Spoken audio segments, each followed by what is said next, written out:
ఈరోజు దేవుని సన్నిధిలో ఉన్నటువంటి మీరందరూ కూడా చాలా శ్రద్ధగా దేవుని వాక్యాన్ని వినాలని నేను కోరుతున్నాను. మనం సంవత్సరాల తరబడి దేవుని వాక్యాన్ని వింటున్నాం, కానీ ఆ వాక్యం మనలో ఎలాంటి మార్పును తీసుకొస్తుందో, మనం ఎంతగా మార్పు చెందుతూ ఉన్నామో, మనం దేవునికి ఎంతగా ఉపయోగపడగలిగిన ఆయన చేత ఎన్నుకొనబడిన పిల్లలుగా మనం ఉన్నాం అనేది ఎప్పటికప్పుడు కూడా మనం స్వపరిశీలన చేసుకుంటూ ఉండాలి. ఒక బిడ్డ పుట్టాడు అంటే ఆ బిడ్డ ఎదుగుదలలో సంవత్సరానికి అతనిలో మార్పు కనిపిస్తూ ఉంటుంది. ఎదుగుతున్నాడు అని. ఒకవేళ వాడు ఎదగట్లేదు అంటే తల్లిదండ్రులు పెంచే వాళ్ళకి తెలుస్తుంది, వీడు ఎదగట్లేదని చెప్పి గమనించి వాళ్ళలో ఉన్న లోపం ఏంటో తెలుసుకోవాలని చెప్పి డాక్టర్ దగ్గరికి తీసుకెళ్తారు. నా కొడుకండి, వీడికి 10 సంవత్సరాలు వచ్చాయి, ఎదగట్లేదు, అలాగే ఉండిపోయాడు, లోపం ఏంటో తెలియట్లేదు అని ఆ తల్లిదండ్రులు డాక్టర్ దగ్గరికి తీసుకెళ్ళి చూపిస్తారు. ఎదుగుతున్నటువంటి వాడికి డాక్టర్ అవసరం లేదు, ఎదగనోడికి డాక్టర్ కావాలి. ఈరోజు క్రైస్తవ సంఘములో ఒక చక్కని ఆధ్యాత్మికమైనటువంటి బోధ నీకు సిద్ధపరిచి ఆధ్యాత్మికంగా నువ్వు ఎదగాలని ఆశపడుతున్నటువంటి దేవుని యొక్క ఆలోచనకు తగ్గట్టుగా నువ్వు కనబడకపోతే నీవు ఆధ్యాత్మిక వైకల్యాన్ని కలిగి ఉన్న వ్యక్తితో సమానం. ఆధ్యాత్మిక లోపం కలిగి ఉన్నటువంటి వ్యక్తితో సమానం. అంటే నీవు ఆత్మీయ రోగివి. మనిషిగా నువ్వు బాగానే ఉన్నావు, కానీ ఆధ్యాత్మికంగా నువ్వు రోగిగా ఉన్నావు. అంటే ఆత్మ సంబంధమైన సంగతుల్లో నీ దేవుడు ఆశించే స్థాయిలో ఎదగడానికి, పరిమళించడానికి, పుష్పించడానికి సిద్ధముగా లేనటువంటి వ్యక్తిగా నువ్వు కనబడుతున్నావు అని దాని అర్థం. ఈరోజు అందుకే క్రైస్తవ సంఘములో ఉన్న విశ్వాసులందరూ కూడా ఆధ్యాత్మికంగా ఎదగాలి. ఆ ఎదుగుదల మీలో కనబడాలి. మీరు ఎదుగుతున్నారు అంటే దాని అర్థం ఏంటో తెలుసా? దేవుడు అంటే ఆశ కలిగి ఉంటారు. మీరు ఎదుగుతున్నారు అంటే దైవ కార్యాలంటే ప్రేమ కలిగి ఉంటారు. మీరు ఎదుగుతున్నారు అంటే గమనించాలి, దేవుని ఇంటి మీద బాధ్యత కలిగి ఉంటారు. Praise the Lord. Hallelujah, hallelujah. ఈరోజు ఎదిగిన పిల్లలకే బాధ్యత ఉంటుంది. మన ఫ్యామిలీలో నాన్న కష్టం అర్థం అవుతుంది, అమ్మ కష్టం అర్థం అవుతుంది. ఊరకే తినేసి ఏమండి కడుపు నింపుకుని మంచం మీద పడుకునేవాడికి అమ్మ కష్టం, నాన్న కష్టం అర్థం కాదు. వాడి సోమరాడు, బాధ్యత లేనివాడు. వాడు అనుకుంటాడు, కన్నాక పెట్టక మాంతారా? ఎవరి కోసం పెడతారు? కన్నారు కాబట్టి పెడతారు అనుకుంటాడు. ఎవడో ఎవడేడో ఇంటికి పనికిరానోడు, తల్లిదండ్రులకు పనికిరానోడు, బాధ్యత లేనోడు, సోమరిపోతూ.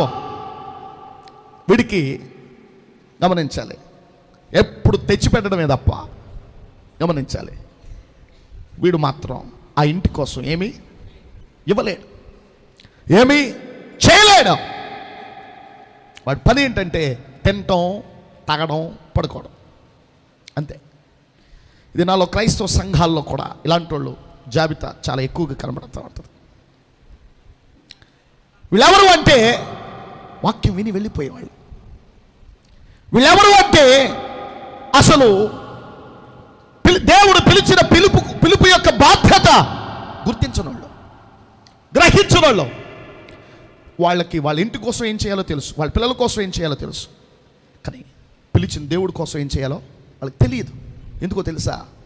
వాళ్ళు రోగులు, ఆధ్యాత్మిక రోగులు, ఆధ్యాత్మిక సోమరితనం కలిగిన వాళ్ళు, ఆధ్యాత్మిక నిర్లక్ష్యం కలిగినటువంటి వాళ్ళు, ఆత్మీయ బాధ్యతను గుర్తెరగనటువంటి వాళ్ళు, పిలిచిన దేవుని పిలుపు యొక్క భారాన్ని పంచుకోకుండా, గమనించాలి, సోమరులుగా బ్రతుకుతున్న వాళ్ళు. వీళ్ళకి ఏమాత్రం కూడా బాధ్యత ఉండదు. వీళ్ళకి ఎంతకి వెళ్ళామా, విన్నామా, దేవుని సన్నిధిలో అడిగామా, వచ్చామా, దేవుని వల్ల నాకేమైనా దొరికిందా, కలిగిందా, ఇదే ఆలోచన, తపన, తాపత్రయం తప్ప మరొక ఆలోచనే వాళ్ళకు ఉండదు.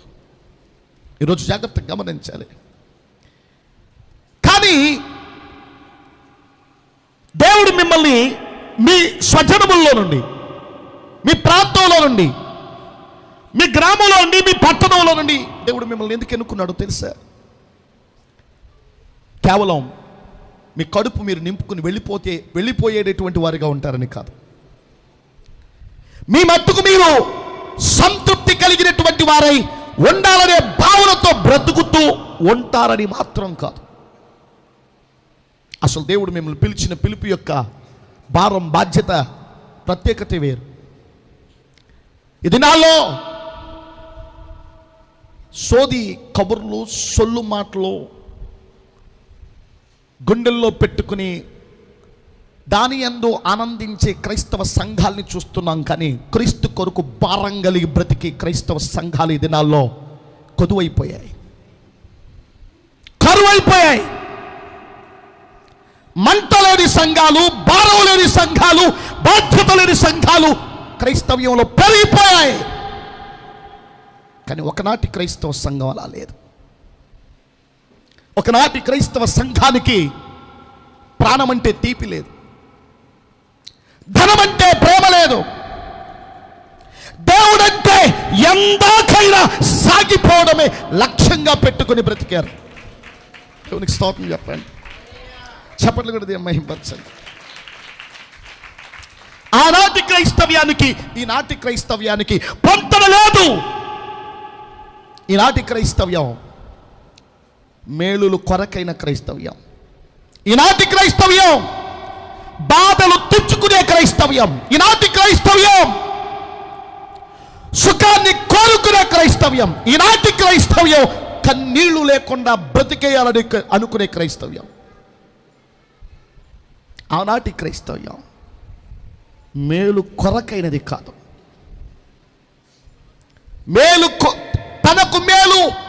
తన మేలు కొరకైనది కాదు. సమాజం మేలు కొరకై తన శరీరాన్ని ఇచ్చిన క్రైస్తవ్యం ఆ క్రైస్తవ్యం. తమ ప్రాణాలు ఇచ్చిన క్రైస్తవ్యం. తమ గౌరవాన్ని త్యాజించిన క్రైస్తవ్యం. తమ విలువలను త్యాగించిన క్రైస్తవ్యం. దేవుని కోసం నేనేమైపోయినా పర్వాలే, నా దేవుడు ప్రకటింపబడాలనే క్రైస్తవ్యం. దేవునికి స్తోత్రం చెప్పండి. ఈనాటి క్రైస్తవ్యం సంఘం ఏమైపోయినా పర్వాలా, సువార్త ఏమైపోయినా పర్వాలా, నేను బాగుండాలి, నా పిల్లలు బాగుండాలి, బాగుంటే చాలు బతికాగి తిని, అదే దాన్ని ఏమంటారు, బాగుంటే చాలు బలిసాగి తిని బతికేస్తాం. ఈరోజు ఆలోచన చేయి. నువ్వు, నీ కుటుంబం, నువ్వు సంపాదించిన సర్వస్వం కాలాంతమున ఎక్కడ నిలబడాలో ఆలోచించుకుంటున్నావా? ఎక్కడ నిలబడతావో ఆలోచించుకుంటున్నావా? ఇక్కడ నిలబడే చోటు ఉంటే సరిపోదు. నిలబడగలిగిన చోటున నిలవగలిగిన స్థానం సంపాదించుకుంటున్నావో లేదో ఆలోచించుకో. ఈరోజు జాగ్రత్తగా గమనించాలి. బైబిల్ గ్రంథంలో ఒక స్త్రీ స్త్రీని మనం చూస్తాం. మీకు బాగా పరిచయస్తురాలైనటువంటి స్త్రీ ఆమె. మీరు చాలా సందర్భాలు ఆమెను గురించి దేవుని యొక్క వాక్యాన్ని మీరు విని ఉంటారు. కానీ ఈరోజు నేను మీకు ఆ స్త్రీని పరిచయం చేయాలనుకుంటున్నాను. ఆ స్త్రీ జీవితంలో ఆమె సువార్త ఆమె జీవితంలోనికి వచ్చినప్పుడు సువార్త పక్షమున ఆమె ప్రతిస్పందన ఎలా ఉందో నేను మీకు చూపించాలనుకుంటున్నాను. ప్రతిస్పందన జాగ్రత్తగా గమనించాలి. ఆమె సామాన్యమైన స్త్రీ అయితే కాదు, సాధారణమైన స్త్రీ అంతకంటే కాదు, సామాన్యురాలు కాదు, సాధారణమైన స్త్రీ అంతకంటే కాదు. ఆమెకంటూ సమాజంలో ఒక గౌరవప్రదమైనటువంటి స్థానం ఉంది. ఆ స్థానాన్ని సంపాదించుకుందామే. జాగ్రత్త గమనించాలి. అయితే ఆమె ప్రభువుకి కావాలి అనుకున్నాడు.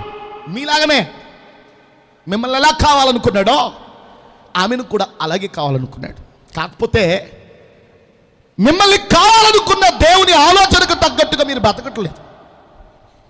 కానీ ఆమెను కావాలనుకున్న దేవుని ఆలోచనకు తగ్గట్టుగా ఆమె తన్ను తాను ఎలా సిద్ధం చేసుకుందో ఈ సందర్భంలో మీరు చూస్తారు. ఆమె జీవితాన్ని మీరు చూస్తారు. దేవుడు కొంతమంది జీవితాలను ఎందుకు మన కన్నుల ముందు ఆవిష్కరింపజేశాడంటే ఈ యుగాంతమందు ఉన్నటువంటి మనకు బుద్ధి రావడానికి, బాధ్యత కలిగి మసలుకోవడానికి. ఏదో నువ్వు వాక్యం వినడానికి వచ్చి కాలక్షేపం కొంతసేపు ఇక్కడ చేసేసి వెళ్ళిపోవడం క్రైస్తవ్యమని నువ్వు అనుకుంటున్నావేమో. అటువంటి క్రైస్తవ్యాన్ని దేవుడు అసహించుకుంటున్నాడు. అటువంటి క్రైస్తవ్యాన్ని దేవుడు చేదరించుకుంటున్నాడు. అటువంటి వ్యక్తుల పట్ల ఆయనకి సంతోషం లేదు, బాధపడుతున్నాడు, ఏడుస్తున్నాడు. ఈరోజు ఏడిపించే క్రైస్తవుడిగా ఉంటావో, ప్రశంసలు, మన్ననలు, దైవికమైనటువంటి కిరీటాల్ని స్వతంత్రించుకునే ఒక మంచి క్రైస్తవ సంఘముగా, ఒక మంచి క్రైస్తవ స్త్రీగా, ఒక మంచి క్రైస్తవ పురుషునిగా ఎదుగుతావు. ఆలోచించుకో, జాగ్రత్తగా గమనించాలి. అల్పులమైనటువంటి మనల్ని దేవుడు ప్రేమించాడు. ప్రేమించి ఇంత గొప్ప ఆధిక్యత గల జీవితానికి దేవుడు నిన్ను ప్రేమతో ఆహ్వానిస్తే నీ ఇంటి దగ్గర బ్రతికినట్టుండి, నీ ఇంటి దగ్గర, నీ పనుల్లో, నీ బాధ్యతల్లో, నీకు సంబంధించిన కార్యక్రమాల్లో బ్రతికిన దానను, బ్రతికిన వారని చెప్పుకున్నట్టుగా బ్రతుకుతూ కేవలం క్రీస్తు పిలిచిన పిలుపులోనే చచ్చిన వాడిగా నువ్వు ముందుకెళ్తున్నావేమో ఆలోచన చేయి. నేను కాదు ఈ మాటలు నీతో మాట్లాడేది. నన్ను పిలిచి నిలబెట్టి నీ కోసం మాట్లాడిస్తున్న దేవుడే ఈ మాటలు నీతో మాట్లాడుతున్నాడు. తెలుసుకో, పందా మార్చుకో. లేదంటే ప్రభువు చెప్పినటువంటి ప్రవచనం మన జీవితంలో నెరవేరిపోద్ది. అని చెప్పిన ప్రవచనం ఏంటో తెలుసా? అని చెప్పిన ప్రవచనం ప్రభువు రాకడ సమీప దినాల్లో ఏం జరగబోతుంది అంటే అనేకుల్లో ప్రేమ చల్లారన. ఎవరంటే ప్రేమ? నేనంటే కాదు. నేనెవరిని? ఆవిరి వంటి వాడిని, గడ్డి పూసతో సమానం. ఆవిరి వంటి వాడిని, అల్పుణ్ణి. గమనించాలి, నేనంటే కాదు. ఇదిగో నన్ను పిలిచిన దేవుడంటే గుండెల్లో ప్రేమ క్రైస్తవ సంఘానికి తగ్గిపోతుందని చెప్పాడు ఆయన. అందులో నువ్వు ఉన్నావేమో, అయ్యో అలాంటి సంఘంలో నువ్వు ఉండకుండా ఉండడం మేలు. అలాంటి క్రైస్తవుడిగా నువ్వు పిలువపడకుండా ఉండడం మేలు. ఈరోజు ఆలోచించుకో, నువ్వు నిజంగా ప్రభు కొరకైన దానవేనా, ప్రభు కొరకైన వాడవేనా పరిశీలించుకో. ఈ వర్తమానం ద్వారా నిన్ను నువ్వు ఒకసారి పరిశీలించుకో. చూడండి, పరిశుద్ధ గ్రంథంలో నుండి అపోస్తలుల కార్యముల గ్రంథం 16వ అధ్యాయం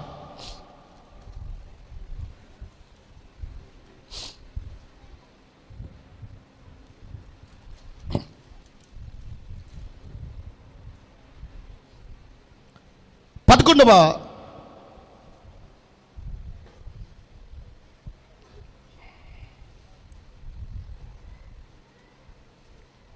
వచనం 14వ వచనం చదువుకుందాం. విశ్రాంతి దినమున గవిని దాటి నదీ తీరమున ప్రార్థన జరుగుననుకుని అక్కడికి వచ్చి కూర్చుండి కూడి వచ్చిన స్త్రీలతో మాట్లాడుచుంటిమి. అప్పుడు లూదియాను దైవభక్తి గల ఒక స్త్రీ వినుచుండెను. ఆమె ఊదారంగు పొడిని అమ్ము తుయాతైరా పట్టణస్తురాలు. ప్రభు ఆమె హృదయమును తెరచెను గనుక పౌలు చెప్పిన మాటల యందు లక్ష్యముంచెను. ఆమెయు ఆమె ఇంటి వారును బాప్తిసం పొందినప్పుడు ఆమె నేను ప్రభువునందు విశ్వాసము గలదానని ఎంచితే నా ఇంటికి వచ్చి ఉండుడని వేడుకొని మమ్మను బలవంతము చేసాను. దేవునికి స్తోత్రం చెప్పండి. Praise the lord. ఇక్కడ ఈ వర్తమానం చాలా సందర్భాల్లో చాలాసార్లు మీరు వినేసినటువంటి వర్తమానమే. అయినా మరొకసారి ఈమె కనుపరిచినటువంటి విశ్వాస సంబంధమైన ప్రేరణ మీ హృదయాల్లో వెత్తాలని దేవుడు ఇష్టపడుతున్నాడు. జాగ్రత్తగా గమనించాలి. అపోస్తలుడైనటువంటి పౌలు ఈ ప్రాంతానికి వచ్చినప్పుడు ఈ ప్రాంతానికి ఆమె కూడా వచ్చింది. ఆమె ఎందుకు వచ్చింది అంటే వ్యాపారం నిమిత్తం వచ్చింది. ఎందుకు వచ్చింది? వ్యాపారం. స్వతహాగా ఆమె వ్యాపారస్తురాలు. ఈమె ఐరోపా ఖండానికి చెందినటువంటి ఆమె. జాగ్రత్త గమనించాలి. ఈ తుయాతైరా పట్టణం అనేటటువంటిది యూరోప్లో అంతర్భాగం. అంటే టర్కీ, ఇప్పుడు ప్రస్తుత వర్తమాన దేశాల్లో మనం టర్కీని చూస్తూ ఉంటాం కదా, ఆ టర్కీ ప్రాంతంలో అంతర్భాగమై ఉన్నటువంటి ప్రాంతం ఈ ప్రాంతం. అయితే జాగ్రత్తగా గమనించాలి. అక్కడి నుంచి వచ్చింది ఈమె. వాస్తవానికి మీకు లూదియాను గురించి ఒక చిన్న వివరణ మీకు ఇవ్వాలని నేను ఇష్టపడుతున్నాను. ఈమె చాలా తెలివి కలిగినటువంటి స్త్రీ. తెలివి తక్కువ వాళ్ళు వ్యాపారాల్లో ఉండరు. వ్యాపారాల్లో ఉండేవాళ్ళు ఎవరంటే మాటల నేర్పు కలిగినటువంటి వాళ్ళే వ్యాపారాల్లో ఉంటారు. అర్థమైందా? పైగా ఆ దినాల్లో ఈమె వ్యాపారం ఎవరితో, ఎటువంటి వ్యక్తులతో ఈమె వ్యాపార సత్సంబంధాల్ని కలిగి ఉంది అంటే ధనికులతో. ఎందుకంటే ఈమె అమ్మేటటువంటి ఓదారంగు వస్త్రాలు ఏవైతే ఉన్నాయో రాజులు, ధనవంతులు మాత్రమే ఆ వస్త్రాల్ని కట్టుకుంటారు. జాగ్రత్త గమనించాలి. ప్రియమైనటువంటి దేవుని బిడ్డలారా, ఈ తుయాతైరా పట్టణం అనేటటువంటిది టర్కీలో అంతర్భాగమైనటువంటి ఆ పట్టణం విషయంలో మనం ఒకసారి ఆలోచన చేసినట్లయితే, ప్రియమైన దేవుని బిడ్డలారా, అక్కడ ఎక్కువగా బంగారం, విలువ కలిగినటువంటి వస్త్రాలకి ఆ రోజుల్లో చాలా చక్కని ప్రాతినిధ్యం వహించినటువంటి ప్రాంతం. వివిధ దేశాల ప్రజల మధ్యకి అక్కడి నుంచి వ్యాపార సంప్రదింపులు అనేటటువంటివి జరుగుతూ ఉండేవి. వాస్తవానికి లూదియా పేరు గమనించారు,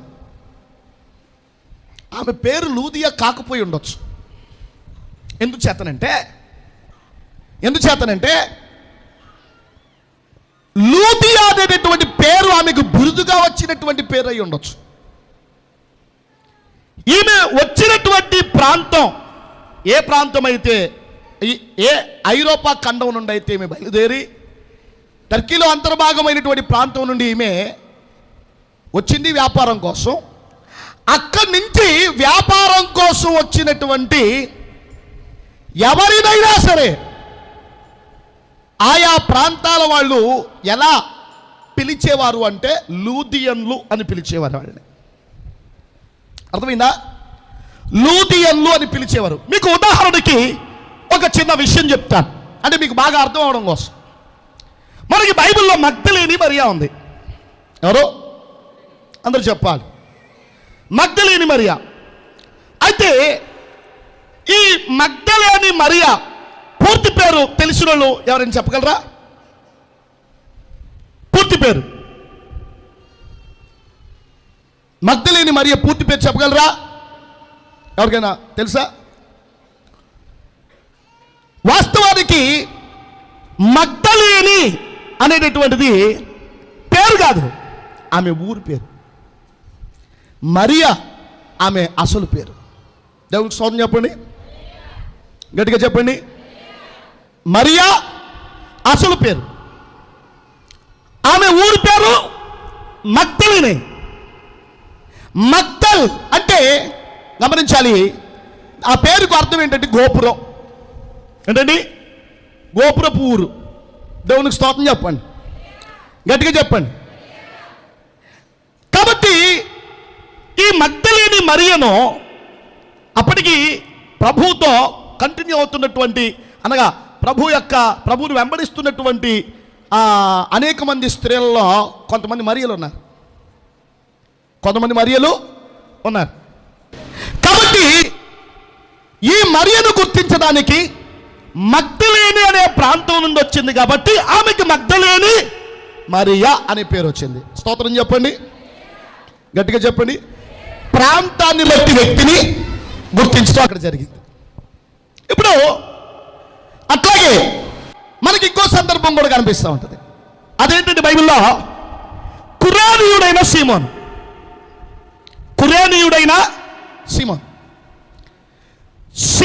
యొక్క ఊరును బట్టి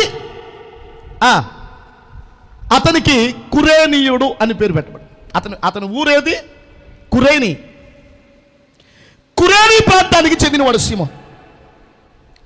అంచేత సీమోన్లు కొంతమంది ఉన్నారు అక్కడ.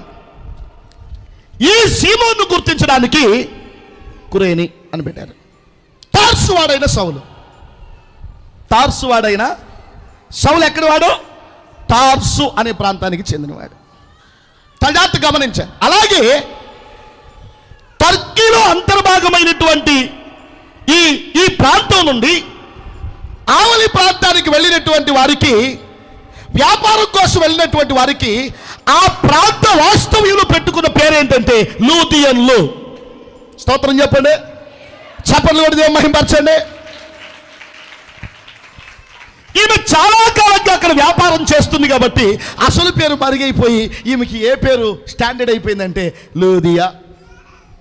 మనకు కూడా చాలామందికి మన పేర్లు మరుగైపోతాయి. చాలామంది పేర్లు వాళ్ళ ఊరిని పెట్టి, ఏమండి రే దొంగపెండాడు రా ఏమంటారు? ఆడురా దొంగపెండాడు అంటే అడిగి పేరు లేదా? అంటే దొంగపెండి నుండి వచ్చినాడు.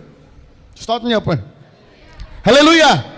జోలపాలవాడు పేరు లేదా? ఉంది, కానీ జోలపాల నుంచి వచ్చాడు. అంటే జోలపాల వాళ్ళు చాలామంది అక్కడ ఉండరు. ఎవరో కొంతమంది ఉంటారు. అర్థమైందా? అలాగే ప్రియమైన దేవుని పిల్లరా, ఈమెకు లూదియా అనే ఆ పేరు ఆ విధంగా సంక్రమించబడింది. అంచేత ఇక్కడ గమనించాల్సినటువంటి విషయం. కానీ ఈమె నేపథ్యాన్ని గురించి మనం ఆలోచన చేస్తే మంచి వ్యాపారస్తురాలు. అక్కడికి పౌలు గారు వచ్చినటువంటి ఆ ప్రాంతానికి అనేక మంది స్త్రీలు వచ్చారు. దేనికోసం వచ్చారు? ఏమండి? ప్రార్థన చేయడానికి వచ్చారు. వచ్చిన వాళ్ళు ఎవరు? ఏమండి? విద్యావంతులు, తెలివి కలిగిన స్త్రీలు, దేవుడు అంటే ఆసక్తి కలిగినటువంటి వాళ్ళు వచ్చారు అక్కడికి. ఆ వచ్చిన వాళ్ళలో ఈవిడ కూడా ఉంది. ఎవరుందా?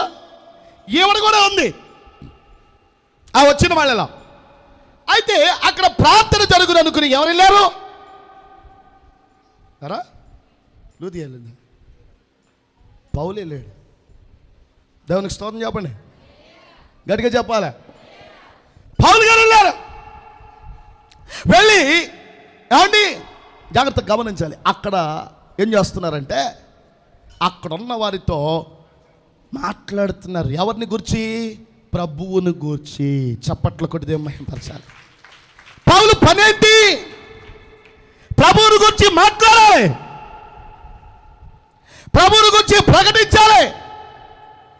ఏ ఊరు వెళ్ళినా, ఏ ఇంటికి వెళ్ళినా, ఎక్కడున్నా ఆయన మాట్లాడాల్సింది ప్రభువుని గురించే. మనం ఏం చేస్తాం? దేవుడు నిన్ను ఎన్నుకున్నాడు కదా, దేవుడు నిన్ను పిలుచుకున్నాడు కదా. నన్నే కాదు, మిమ్మల్ని కూడా పిలిచాడు దేవుడు. నన్ను పిలిచిన దేవుడే మిమ్మల్ని పిలిచాడు. నన్ను ఎన్నుకున్నవాడే మిమ్మల్ని ఎన్నుకున్నాడు. పౌలుకు బాధ్యత అప్పగించిన దేవుడే నీకు కూడా బాధ్యత అప్పగించాడు. జాగ్రత్త గమనించాలి. మరి నువ్వేం చేస్తావు? ఏ ఇంటికన్నా వెళ్తే ఆ ఇంట్లో వస్తువులను పరిశీలిస్తావు, వాళ్ళు కట్టుకున్న చీరలు పరిశీలిస్తావు, వాళ్ళు కొనుక్కున్న ముక్కులు చెవులు పరిశీలిస్తావు. నీకు ఆరాలు ఎక్కువ. ఏ ఆరాలు? అసలు నువ్వు ఎందుకు వెళ్ళావు?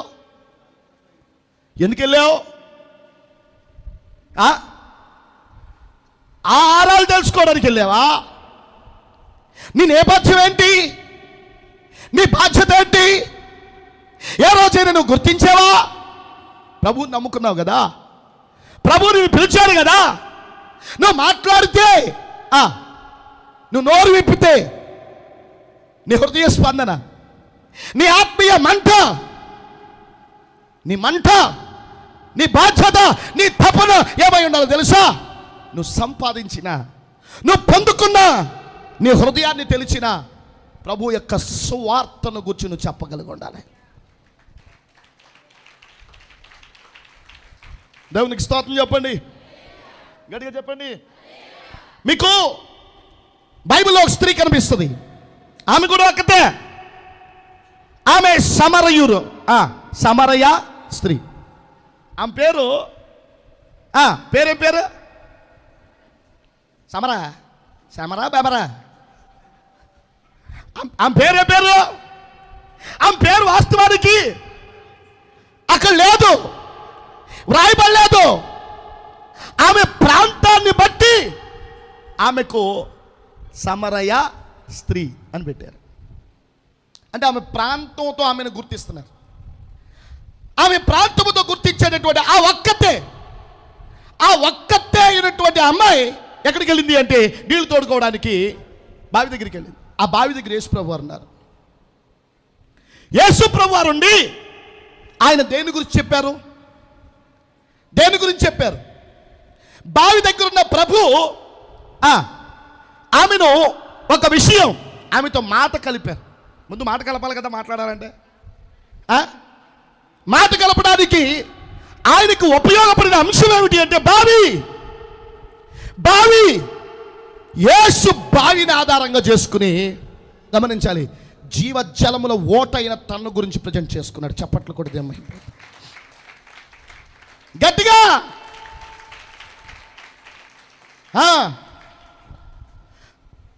ఆమెకు సువార్త ప్రకటించడానికి ఆయన దేన్ని వాడుకున్నాడు చెప్పాలి? దేన్ని వాడుకున్నాడు?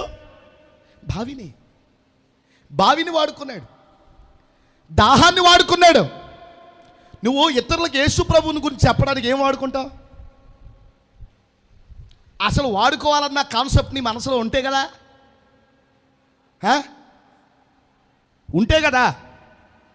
నీకు ఆ కాన్సెప్ట్ ఉండదు. నువ్వు వెళితే నువ్వు దేన్ని ప్రజెంట్ చేయాలనే మనసు ఉండదంటే, ఒకవేళ నీ బంధువు ఇంటికి వెళ్ళినా, నీ స్నేహితురాలు ఇంటికి వెళ్ళినా, లేకపోతే నీ ఇరుగువారింటికి పొరుగువారింటికి వెళ్ళినా గమనించాలి, నీకు మంటుంటే నువ్వు స్వార్థ యొక్క వెలుగు చేత తెరవబడిన హృదయమే నీదైతే, స్వార్థాన్ని గుండెల్లో ఉంటే, ప్రభు యొక్క భారం నువ్వు బాధ్యతగా గుర్తెరిగితే, నువ్వు నోరు తెరిస్తే ఏదో ఒక అంశాన్ని ఆధారంగా చేసుకుని నీ ప్రభువుని ప్రజెంట్ చేస్తావు. కానీ అటువంటి భారం కలిగినటువంటి వాళ్ళు ఈ దినాల్లో ఉన్నారా? లేరు. ప్రార్థన అంటే చాలా మందికి అలవాటైపోయినటువంటి అంశం ఏమిటి అంటే, బైబిల్ తీసుకుని చర్చికి వెళ్ళి రావడం, వాక్యం వినడం, ఇంటికి వెళ్ళిపోయి చెప్పండి ఇక ఎవరికి వారే యమునా తీరే. క్రైస్తవ్యం అంటే అది కాదే. ప్రార్థనా జీవితం అంటే అది కాదే. క్రైస్తవుడు అంటే అలా బైబిల్లో కనబడలేదే. మరి ఎలా కనబడ్డారు? ఎలా బ్రతికారు? సువార్త ఏ గుండెలోకి వెళ్ళిందో ఆ గుండెలోకి వెళ్ళినటువంటి వాళ్ళు నీకు ఎలా కనబడుతున్నారో తెలుసా? ఆ సువార్త కోసం ప్రక్క వారితో, పొరుగు వారితో మాట్లాడిన వాళ్ళుగా కనబడుతున్నారు. చప్పట్లు కొడితే దేవునికి స్తోత్రం చెప్పండి, గట్టిగా చెప్పండి. అందుకే లూదియాకి యేసు తనను తాను పరిచయం చేసుకోవడానికి, తనను తాను ప్రజెంట్ చేసుకోవడానికి, తను వచ్చిన ఉద్దేశం లూదియాగా అర్థమయ్యేలాగా తెలియచేయడానికి, సమరయ స్త్రీకి యేసయ్య తాను వచ్చినటువంటి పని ఆమెకు అర్థమయ్యేలాగా చేయడానికి, ఆయన ఉద్దేశాన్ని ప్రజెంట్ చేయడానికి యేసయ్య సమరయ స్త్రీతో మాట మంతి కలపడానికి దేన్ని వాడుకున్నాడు అంటే, దాహాన్ని వాడుకున్నాడు, బావిని వాడుకున్నాడు. ఆ వాడుకోవడంలో ముఖ్య ఉద్దేశం ఏమిటి అంటే, ఆమెకు నిత్య జీవమును పరిచయం చేయడానికి. కాన్సెప్ట్ అదే. అంతే. ఆయన వచ్చినటువంటి సందర్భం కూడా అందుకే వచ్చాడు. ఆ బావి దగ్గరికి కూడా ఆయన అందుకే వెళ్ళాడు. ఈరోజు నువ్వు ఏ ఇంటికి వెళ్ళినా నిన్ను వెలిగించిన ప్రభువుని గురించి మాట్లాడగలిగిన వ్యక్తిగా నువ్వు ఉండాలి. నిన్ను రక్షించిన ప్రభువుని గురించి చెప్పగలిగిన వ్యక్తిగా ఉండాలి.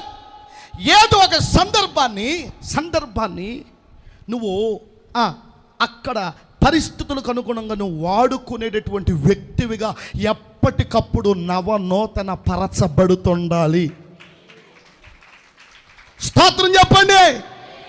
వాళ్ళకి ఎంత బంగారం ఉంది, ఎన్ని డబ్బులు ఉన్నాయి, ఎన్ని పట్టు వస్త్రాలు ఉన్నాయి గమనించాలి. ఎన్ని స్థలాలు ఉన్నాయి, ఎన్ని ఇళ్ళు ఉన్నాయి, ఎన్ని పొలాలు ఉన్నాయి, ఈ కాదు, ఈ చెత్త, ఈ హిస్టరీ కాదు, నువ్వు తెలుసుకోవాల్సిందే.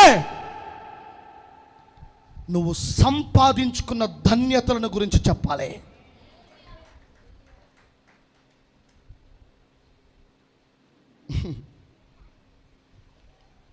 ఉన్నాయా ఏమన్నా మనం సంపాదించుకున్నాయి? ఏమా మీరు సంపాదించుకున్న ధన్యతలు ఏమైనా ఉన్నాయా? ఉన్నాయా? ప్రార్థన అయితే ఒక్కడ కనబడరు. అక్కడ ఉండండి, దేవుని పని ఉంది, మనం చేద్దాం అని అంటే ఆమెన్ అనేసరికి దేవుని బిడ్డరా అరడుగు దూరం వెళ్ళిపోతారు. ఆమెన్ అంటే అందరూ గుర్తొస్తారు.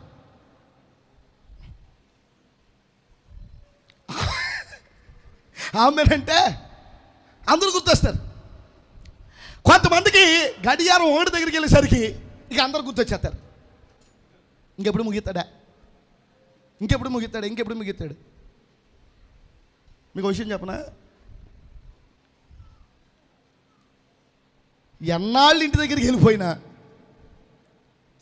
ఎన్నాళ్ళు నీకు ఇష్టమైన మంచం మీద పడుకున్నా, అర్థమైందా?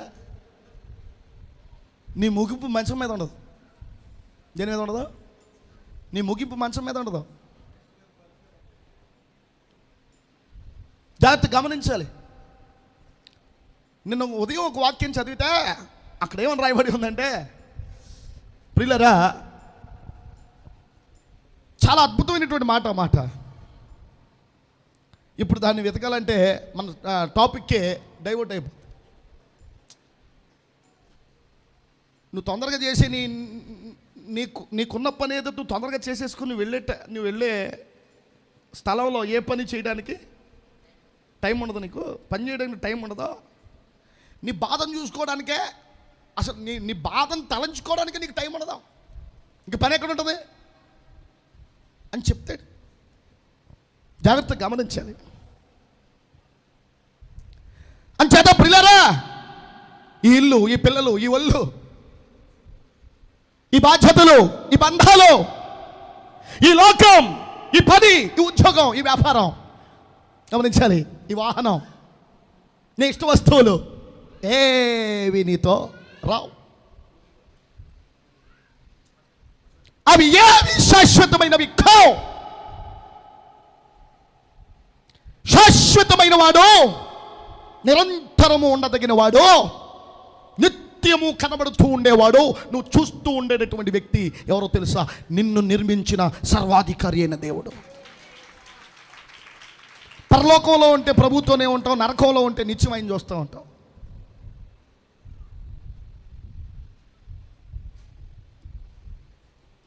నిత్యమైన చూసి నీచమైన జీవితాన్ని బతికినందుకు దేవుని బిడ్డరా, ఎంత ఏడుస్తూ ఉంటావో నిన్నెవరు కూడా పైకి తీసేవారు, పైకి లాగేవారు ఉండరు. ఆలోచించు.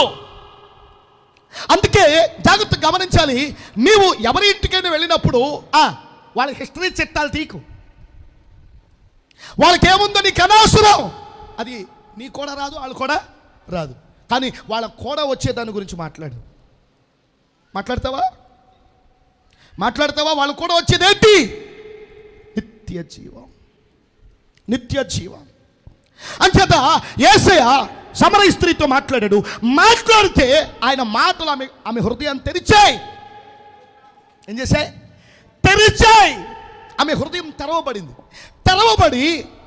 నువ్వు ఇక్కడే ఉండు యేసయ్య, నువ్వు ఇక్కడే ఉండు, ఒకసారి ఊళ్ళోకి వెళ్ళి వస్తా. నాలాంటి దౌర్భాగ్యులు చాలామంది ఊళ్ళో ఉన్నారు. ఇంతకాలం సమయం, సందర్భం అన్నీ కూడా వృధా చేసుకుంటూ బ్రతికాను. విలువేంటో తెలిసింది, మర్యాద ఏంటో తెలిసింది, ఏది స్వాగతించాలో తెలిసింది, దేన్ని ప్రేమించాలో తెలిసింది. అయ్యో, నాలాంటి వాళ్ళు ఊళ్ళో చాలామంది ఉన్నారు. ఒక్కసారి నువ్వు ఇక్కడే ఉండు, నువ్వు వెళ్ళిపోతే మళ్ళీ ఈ అవకాశం రాదని చెప్పి వెళ్ళింది. హృదయం తెరవబడిన వాళ్ళు చేసే పని చెప్తున్నాను నేను. హృదయం తెరవబడిన వాళ్ళు చేసే పనులు వింటున్నారా? మీకోసమే దేవుడు మాట్లాడుతున్నాడు.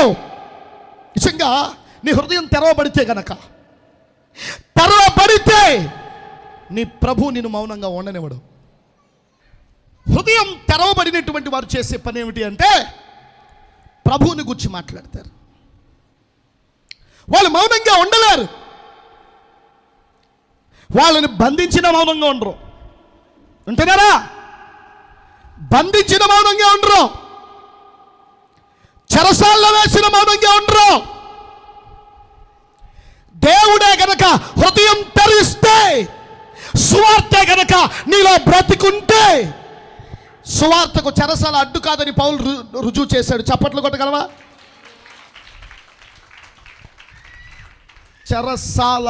చెరసాల సువార్తకు అడ్డు కాదని రుజువు చేశాడు.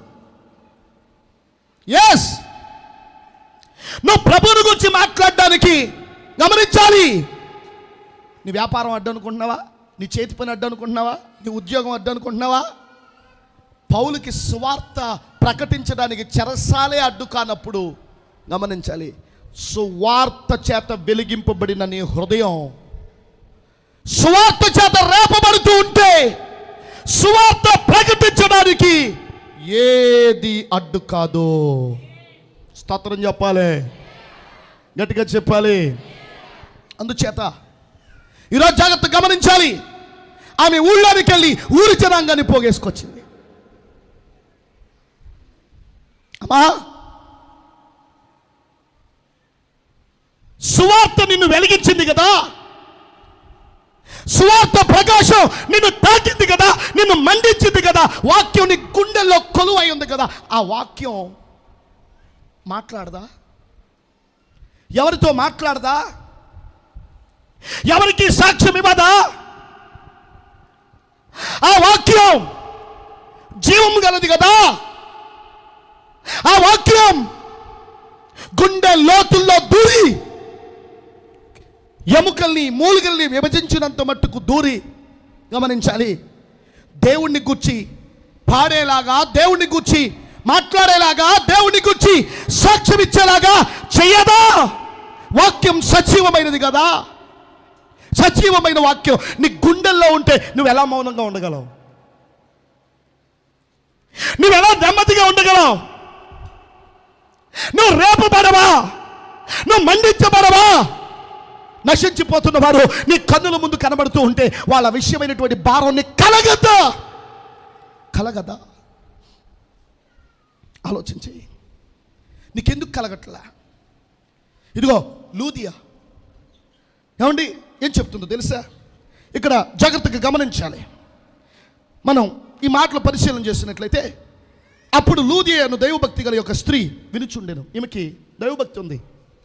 ఎవరికి భక్తి ఉంది? లూదియాకి.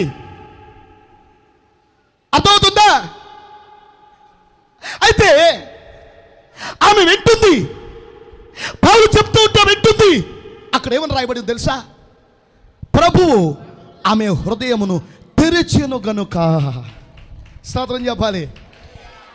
ప్రభు తెరిచిన వాళ్ళు ప్రభు కోసం గొప్ప కార్యాలు చేస్తారు. వింటున్నారా? ఎవడో తెరిచిన వాళ్ళు, ఎవడో తెరిస్తే తెరవబడిన వాళ్ళు వాళ్ళ కోసం ఆడి కోసమే బతుకుతారు. అర్థమైందా? కానీ ప్రభు కనుక హృదయాన్ని తెరిస్తే ప్రభు కోసం ఎలా బ్రతకాలో అనేది తెరవబడిన హృదయాలు చూపించాయి. ఆ చూపించిన వ్యక్తుల్లో ఈమె ఒకటి. ఈమె యూదురాలా? కాదు, ఈమె అన్యురాలు. చాలా జాగ్రత్తగా గమనించాలి. ఐరోపా ఖండానికి, యూరోప్కు చెందింది, టర్కీ ప్రాంతానికి చెందింది. మీకు విషయం తెలుసా?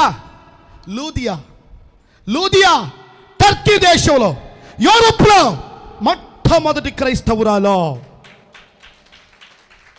కథ చెప్పట్లా, మొట్టమొదటి క్రైస్తవురాలు ఆమె. ప్రభు ఆమె హృదయాన్ని తెరిచాడు. తెరిచినప్పుడు ఎందుకు తెరిచాడో అర్థమైంది ఆమెకి. ఆమె బాధ్యత అర్థమైంది, ఆమె లక్ష్యం అర్థమైంది. తెరవబడిన హృదయంతో ఎక్కడికి వెళ్ళిందో తెలుసు? తన ఇంటికి వెళ్ళింది. ఎక్కడికి వెళ్ళింది? తన ఇంటికి వెళ్ళింది. హృదయం, దేవుడు తెరిచిన హృదయాలు దేవుడి గురించి మాట్లాడతాయి. ఎవరి గురించి? దేవుని గురించి మాట్లాడతాయి. ఇప్పుడు తెరవబడిన హృదయంతో వెళ్ళి మాట్లాడుతుంది. అమ్మా గమనించాలి, తన యజమానితో మాట్లాడింది, తన బిడ్డలతో మాట్లాడింది, తన ఇంటి వారితో మాట్లాడింది. తెరవబడిన హృదయంతో వెళ్ళిన ఆమె మాట్లాడుతూ ఉంటే భర్త హృదయం తెరవబడింది. కుటుంబంలో ఉన్న ప్రతి ఒక్కరి హృదయం తెరవబడింది. చప్పట్లు కొట్టాలి. ఆమె హృదయంలోనికి వచ్చిన యేసయ్య ఆమె యజమాని హృదయంలోకి వెళ్ళాడు. ఆమె కుటుంబస్తుల హృదయాల్లోనికి వెళ్ళాడు. ఆమెను ఇంటి వారిని మార్చుకుందామే. ఆమె ఇంటి వారిని మార్చుకుంది. ఎందుకు మార్చుకుందో తెలుసా? ప్రభు ఆమె హృదయాన్ని తెరిచాడు కాబట్టి. ప్రభు ఆమె హృదయాన్ని, ప్రభు తెరిచిన వాళ్ళు ప్రభు కోసం ఎన్నో హృదయాలు తెరవడానికి కంకణం కట్టుకుని పనిచేస్తారు. దేవునికి స్తోత్రం చెప్పండి. చూడండి, తెరవబడినటువంటి ఆమె, హృదయం తెరవబడిన ఆమె కొన్ని హృదయాలను తెరిచింది ప్రభు కోసం. తెరిచి ఏమండి పౌలు దగ్గరికి తీసుకొచ్చింది. పౌలు దగ్గర తీసుకొచ్చి బాప్తిస్మం ఇప్పించి, బాప్తిస్మం ఇచ్చిన తర్వాత అంటది, నేను ప్రభువు నందు విశ్వాసము గలదానని ఎంచితే మీరు వచ్చి నా దగ్గర ఉండండి, మా ఇంటి దగ్గర ఉండండి. ఎందుకు ఉండమన్నారు?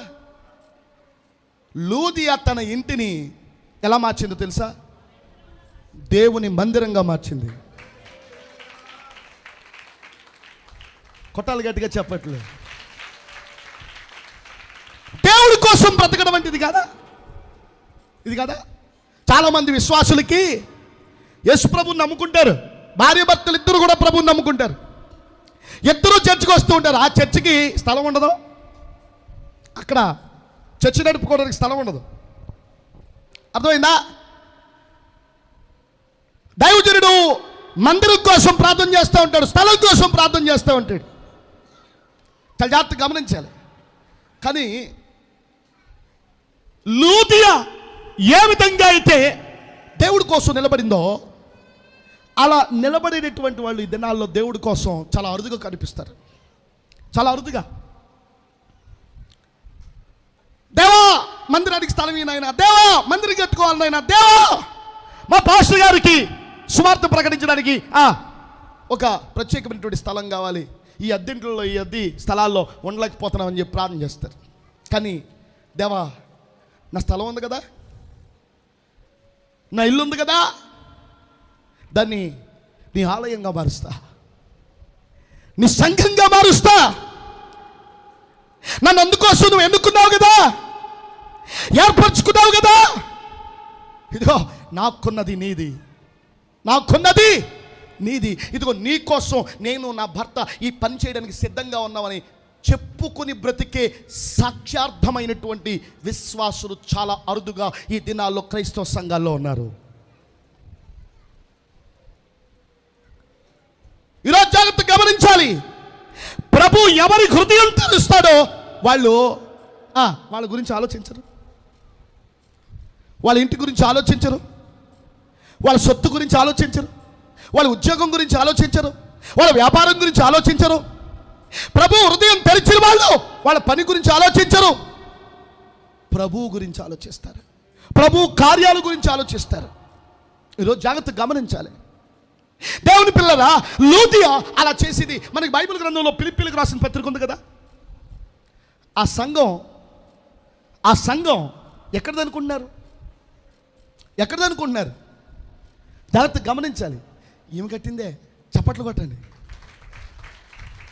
ఈమె కట్టిందే. ఫిలిప్పీలకు రాసినటువంటి పత్రికలో ఉన్నటువంటి సంఘంలో ఉన్న విశ్వాసులు పౌలు గారంటే ప్రాణాలు పెట్టే విశ్వాసులు, పౌలు గారి పరిచర్య కోసం నిలువెల్ల అర్పించుకునే విశ్వాసులు. బైబిల్లో ఆ ఫిలిప్పీలకు రాసిన పత్రికకి ఒక ప్రత్యేకత ఉంది, ఒక గొప్ప పత్రిక. ఆ విశ్వాసులు సమర్పణ కలిగినటువంటి విశ్వాసులు. ఆ సంఘం లూదియా ద్వారా నడిపింపబడేది, లూదియా ఇచ్చిన అవకాశాన్ని బట్టి ఏర్పడినది. ఈరోజు ఐరోపా ఖండంలో మొట్టమొదటి క్రైస్తవ విశ్వాసి లూదియా. చప్పట్లు కొడితే మహింపరుద్దాం. ఆమె విశ్వాసం ఐరోపా ఖండాన్ని వెలిగించింది. చప్పట్లు కొట్టండి. ప్రియమైన దేవుని బిడ్డలారా, టర్కీ ప్రాంతాన్ని వెలిగించింది, టర్కీ ప్రాంతాన్ని కదిలించింది, టర్కీ ప్రాంతానికి ఆదర్శవంతమైంది. ఈరోజు నీ విశ్వాసం నీ ప్రాంతానికి ఆదర్శమేనా?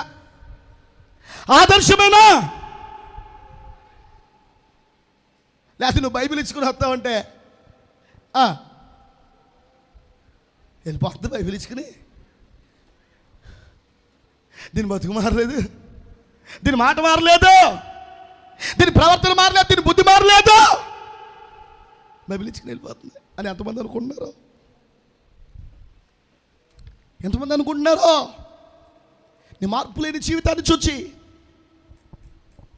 పరిశుద్ధత లేని నీ జీవితాన్ని చూచి, నీతి మంతత్వానికి కట్టుబడి ఉండని నీ జీవితాన్ని చూసి ఎంతమంది అనుకుంటున్నారో ఆలోచించు. ఆలోచించి ప్రియమైన దేవుని బిడ్డ,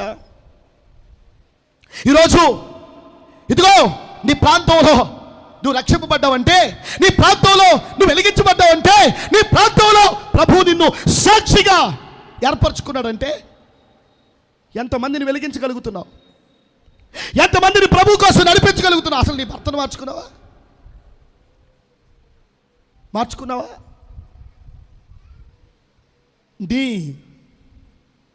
నీ ప్రార్థనా జీవితంలో వెలిగింపబడిన నీ హృదయంలో అటువంటి శక్తి విడుదల చేయబడి ఉంటే కదా,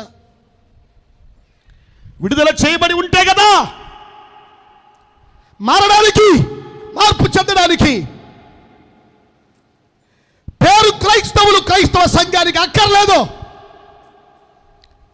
పేరు క్రైస్తవుడిగా బ్రతకడం వల్ల క్రైస్తవ సంఘానికి, ప్రభువుకి ప్రయోజనం ఏం లేదు. నువ్వు పేరు క్రైస్తవుడిగా ఉండడానికి వీల్లేదో. నిజంగా నీ దేవుడు వెలిగించుంటే మారుద్ది నీ కుటుంబం, మారుతారు నీ పిల్లలు, మారుతాయి నీ పరిస్థితులు. ఇదిగో ఒక్కొక్క క్రైస్తవుడు ఒక్కో ప్రాంతాన్ని ప్రభావితం చేశాడు. మీ ఊళ్ళో 10 మంది ఉంది, మీ ఊళ్ళో 20 మంది ఉంది, మీ ప్రాంతాన్ని ప్రభావితం చేయలేకపోతున్నారంటే అసలు మీకు బాధ్యత గల క్రైస్తవ్యం ఎక్కడుంది? లేదు. మీ బాగోగుల మీద మీకు బాధ్యతలు ఉన్నాయి, కానీ ప్రభు పిలిచిన పిలుపు మీద మీకు బాధ్యత లేదు. తెలుసుకోండి, మార్చుకోండి. ఈ పద్ధతి మారాలి. క్రైస్తవుడా, దేవుని బిడ్డ, నిన్ను పిలిచిన పిలుపు వ్యర్థం కాకుండా చూసుకోవాల్సినటువంటి ఆవశ్యకత ఎంతైనా ఉంది ఈ సందర్భంలో. దేవునికి స్తోత్రం చెప్పండి, గట్టిగా చెప్పండి. అంచేత ఈరోజు జాగ్రత్త గమనించాలి. ఈ ఐరోపా ఖండంలో మొట్టమొదటి క్రైస్తవురాలు. అంతేకాదు, ఆమె తన ఇంటిని దేనికోసం ఇచ్చిందంటే మందిరానికి ఇచ్చింది, సంఘానికి ఇచ్చింది, తన ఇంటిని సంఘంగా మార్చింది. బైబిల్లో ఫిలోమోను ఉన్నాడు, దేవుని బిడ్డ అర్కిప్పు, ఏమండి అపియా అనబడినటువంటి దేవుని బిడ్డ ఫిలోమోను కుటుంబ సభ్యులు. జాగ్రత్త గమనించాలి. వాళ్ళ హృదయంలోనికి స్వార్థ వచ్చింది. స్వార్థతో వాళ్ళు వెలిగించబడ్డారు. వెలిగించబడ్డ వాళ్ళు స్వార్థ కోసం ఏమయ్యారు తెలుసా? వాళ్ళ ఇంటిని స్వార్థ కోసం ఇచ్చారు. చప్పట్లు కొట్టండి గట్టిగా, గట్టిగా. భర్త రక్షింపబడితే భార్యను మార్చుకున్నాడు, భార్య రక్షింపబడితే భర్తను మార్చుకుంది. తన సుగుణాలతో, యేసు నేర్పించిన బోధలతో. ఈరోజు యేసు ప్రభు నేర్పించిన బోధ మార్చిందని భర్తని మార్చుకున్నా. దెయ్యం లేక డబ్బులు తేలేదని పీడించుకుని తింటాం తెలుసు, కానీ రక్షణ పొందాలని చెప్పి భారం కలిగి ప్రభు సన్నిధిలో ప్రార్థన చేసి, ప్రభువా నా భర్తను మార్చుకోకపోతే నా క్రైస్తవ్యానికి విలువే ఉంది, నా ప్రార్థనా జీవితానికి విలువే ఉంది, నా దైవ భక్తికి విలువే ఉంది, నా బిడ్డలు మార్పు చెందకపోతే విలువేంటి? నా జీవితంలో నాలోనికి వచ్చిన స్వార్థ నా పిల్లల్ని మార్చాలి, ప్రభావితం చేయాలి, నా భర్తని ప్రభావితం చేయాలి, నా ప్రాంతాన్ని ప్రభావితం చేయాలి, నా పట్టణాన్ని ప్రభావితం చేయాలి. ఈ ప్రాంతం నీకుందా? ఈ మంట నీకుందా? సమరయ స్త్రీకి ఉంది, లూదియాకుంది, అర్కిప్పుకి, అప్పియాకి, ఫిలోమోనుకి ఉంది. ఈరోజు జాగ్రత్తగా గమనించాలి. చెరసాల నాయకుడికి ఉంది. చెరసాల నాయకుడు యేసు ప్రభు సువార్త అతని గుండెల్లోకి వస్తే అతను మారాడు, అతని భార్య, అతని పిల్లలు మార్పు చెందారు. సమాజ మందిరపు అధికారి, దేవుని పిల్లరా, ఏం పేరు అతని పేరు? రాత్రి విన్నారుగా, క్రిస్పు సమాజ మందిరపు అధికారి. గమనించాలి, పౌలు గారిని పిలిపించుకున్నారు ఇంటికి. సువార్త విన్నాడు. సువార్త విని హృదయం తెరవబడింది. హృదయం తెరవబడ్డమే కాదు, తన ఇంటి వారి హృదయాలు తెరుచుకునేలాగా చేశాడు. గమనించాలి, అతని ఇంటి వారందరూ కూడా ప్రభువైన యేసుక్రీస్తును సొంత రక్షకుడిగా అంగీకరించారు. చప్పట్లు కొడతారా? అది క్రైస్తవ్యం అంటే, అది ప్రార్థనా జీవితం అంటే, అది దైవ భక్తి అంటే. నీకు ఇలా ఇలాంటి మాటలు రుచించవు, చెవికెక్కం, బొరకెక్కం. ఎప్పుడు ఎవడొకడి మీద పడి ఆడవడమే నీ బతుకంతా. అర్థమైందా? ఈరోజు అది మార్చుకో, ఆ తత్వం మార్చుకో, ఆ ఆలోచన విధానం మార్చుకో. సమరయ స్త్రీ తన బాధ్యత గుర్తించింది, లూదియా తన బాధ్యత గుర్తించింది, అర్కిప్పు, అపియా, ఫిలోమోన్ బాధ్యత గుర్తించారు. ఇదిగో క్రిస్పు తన ఇంటి వారు బాధ్యతను గుర్తించారు. ఈరోజు నీ బాధ్యతను గుర్తించకపోతే తప్పిదం నీదవుతుంది, కానీ నిన్ను వెలిగించిన దేవునిది ఎలా అవుతుంది? నీకు సువార్త ప్రకటించేవారిది ఎలా అవుతుంది? నీకు సత్యాన్ని వివరించేవారిది ఎలా అవుతుంది? విద్యార్థి ఫెయిల్ అయిపోతే మాస్టర్ తప్పు ఎలా అవుతుంది? పాఠం చెప్పేవాడు బాగానే చెప్పాడు, చదివేవాడు సరిగ్గా చదవకపోతే మాస్టర్ ఏం చేస్తాడు? చెప్పండి, చెప్పరేటండి. మాస్టర్ ఏం చేస్తాడు? మాస్టర్ తప్పు కాదు. అందుకే యేసుక్రీస్తు ప్రభు ఒక ఉపమానం చెప్పారు. అంజూరపు చెట్టును చూచి అది చాలా పచ్చగా ఉందట, చాలా పచ్చగా ఉంది, కానీ దాని దగ్గర కాయలు లేవు. మనం కూడా ఈ రోజుల్లో ఎలా ఉన్నాం తెలుసా? అలాగే ఉంది మన జీవితం. చర్చి మానం, ప్రార్థన మానం, కానీ దేవుడికి పనికొచ్చే కాయ ఒక్కటి ఉండదు. దేవుడికి ఇష్టమైన అంజూరపు పండు అక్కడ కూడా ఉండదు, ఒక్క కాయ ఉండదు, ఒక్క కాయ ఉండదు, పచ్చగా మాత్రం ఉంటాం అంతే. ఈరోజు జాగ్రత్తగా గమనించాలి. నేటి క్రైస్తవ సంఘం అలాగే ఉంది కదా, క్రైస్తవ విశ్వాసులు అలాగే ఉన్నారు కదా. జాగ్రత్తగా గమనించాలి. దేవుడు నమ్ముకోవడం అంటే మానక చర్చికి వెళ్ళడం కాదు. మానక చర్చికి వెళ్ళాలి, చర్చిలో ప్రకటింపబడే బోధ వినాలి, బోధతో నీ హృదయం తెరవబడాలి, తెరవబడిన హృదయంతో దేవుడికి పనికొచ్చేలాగా నిలబడాలి. చప్పట్లు కూడా దేవుడికి పనికొచ్చే పనులు చేయాలి, దేవుడు నచ్చుకునే పనులు. ఎప్పుడు నీ స్వార్థం, నీ స్వలాభం, నీ అభివృద్ధికి సంబంధించినటువంటి ఆలోచనలు చేసుకుంటూ చర్చిలో కూర్చోకూడదు. దేవుడు అందుకోసం పిలవలే. ఆయనకి ఎలాంటి వాళ్ళు అక్కర్లేదు. ఆయనకి ఎలాంటి వాళ్ళు కావాలో తెలుసా? ఆయన కోసం ఫలాలు ఫలించేవాళ్ళు కావాలి, ఆయన కోసం ప్రాణాలు ఇచ్చేవాళ్ళు కావాలి, ఆయన కోసం దెబ్బలు తినేవాళ్ళు కావాలి, ఆయన కోసం నిందలు పడేవాళ్ళు కావాలి, ఆయన కోసం అవమానాల్ని సహించేవాళ్ళు కావాలి. గమనించాలి, ఆయన కోసం ఎంతవరకైనా ముందుకెళ్ళేవాళ్ళు కావాలి. దేవునికి స్తోత్రం చెప్పండి, గట్టిగా చెప్పండి.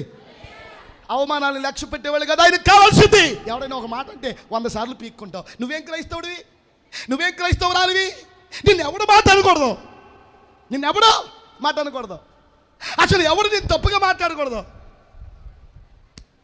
నన్ను వెలిగించిన ప్రభువునే అవమానించారు, నన్ను రక్షించిన ప్రభువునే దూషించారు, తోలనాడారు. అవమానకరమైనటువంటి చుకుప్సాకరమైనటువంటి మాటలు ఆయన గురించి మాట్లాడారు. ఆయన ఎప్పుడు అభ్యంతరం పడలేదే, ఆయన ఎప్పుడు నొచ్చుకోలేదే, ఆయన స్వాగతించాడే, ఆయన స్వాగతించాడు. నీకులాగా 10 సార్లు పీక్కునేటటువంటి స్వభావం ఆయన ఎప్పుడు కనుపరచలేదే. నేను ఎవరు మాట అనకూడదు, ఎవరో మాట అనకూడదు. నువ్వు దేవుడికి మహిమకరమైనటువంటి పని ఏదో ఒకటి చేస్తావు, చేసినప్పుడు అక్కడ ఏదైనా మాట వచ్చిందనుకో, నువ్వేమనుకుంటావు తెలుసా? ఆ మాట నీ చెవిని విడపడగానే రేపు నుంచి మనం ఆ పని చేయకూడదు, రేపు నుంచి చేయకూడదు. మంచి చేసినప్పుడు వ్యతిరేకమైనటువంటి మాటలు వినే చెవులు నీకు లేకపోతే నువ్వు చేసిన మంచి వల్ల ఎవరికి ఉపయోగం? ఎవరికి ఉపయోగం? నేను ప్రకటించే యేసుప్రభు అలా అనుకోలేదే, తన సంఘానికి అది నేర్పించలేదే. తన సంఘానికి ఆయన ఏమి నేర్పించాడంటే, గమనించాలి, నువ్వు మంచి చెయ్యి, నువ్వు మంచి చెయ్యి. మంచి చేసినప్పుడు అవమానం వస్తుంది, మంచి చేసినప్పుడు నింద వస్తుంది, మంచి చేసినప్పుడు దోషం వస్తుంది. అప్పుడు నువ్వు ధన్యుడివి, దాన్ని కంటిన్యూ చేయి అన్నాడు ఆయన. దేవునికి స్తోత్రం చెప్పండి, దేవునికి స్తోత్రం చెప్పండి, గట్టిగా చెప్పండి. లోకంలో ఉన్నప్పుడు ఏ బుద్ధి ఉందో సంఘంలోకి వచ్చాక కూడా అదే బుద్ధిని కంటిన్యూ చేస్తే నువ్వు దేవుని బిడ్డ ఎలా అవుతావు? నువ్వు క్రైస్తవుడు ఎలా అవుతావు? కాలేవు. అందుకనే బైబిల్ ఒక మాట ఉంటుంది, నా నిమిత్తం జనులు మిమ్మల్ని నిందించి హింసించి చెడ్డ మాటలెల్లా పలికినప్పుడు నువ్వు ధన్యుడు. నీకు వద్దా ధన్యత? దేవుని పిల్లరా, ఇదిగో వాళ్ళందరూ తిడుతున్నారు కాబట్టి అయ్యగారు మీరు ఇంకా అలా చేయకండి అని అంటారు, నాకు సలహాలు ఇస్తారు. స్తోత్రం చెప్పండి, గట్టిగా చెప్పండి. వాళ్ళందరూ తిడుతున్నారట, నేను అలా చేయకూడదట. మరి నీ గౌరవం నాకు కావాలి, నీ సన్మానం నాకు కావాలి. నన్ను తిట్టకుండా ఉండాలనేటువంటి ఆలోచన దృక్పథం నాకు కావాలి. నేను నీ కోసం పిలువబడ్డా, నేను నన్ను ఎన్నుకున్న ప్రభు కోసం పిలువబడ్డా. దేవునికి స్తోత్రం చెప్పండి, గట్టిగా చెప్పండి. నా ఆలోచన విధానం వాక్యాన్ని అంటినదైతే మరి నీ ఆలోచన విధానం ఆ వాక్యాన్ని అంటాలుగా, ఆ వాక్యానికి స్ఫూర్తిదాయకం కావాలిగా. యేసుప్రభు దగ్గరకు పేతురు వచ్చి బోధకుడా మనం ఇంకెక్కడికి వెళ్ళొద్దు, ఇక్కడే ఉండిపోదాం, అర్థమైందా? అందరూ ఎవరికైనా కావాలంటే ఆడే వస్తాడు, నువ్వు మాత్రం ఎక్కడికే వెళ్ళడానికి లేదు అని అంటే సైతానా అవరబా ఏమన్నాడండి ఆయన? సైతానా అదరుబా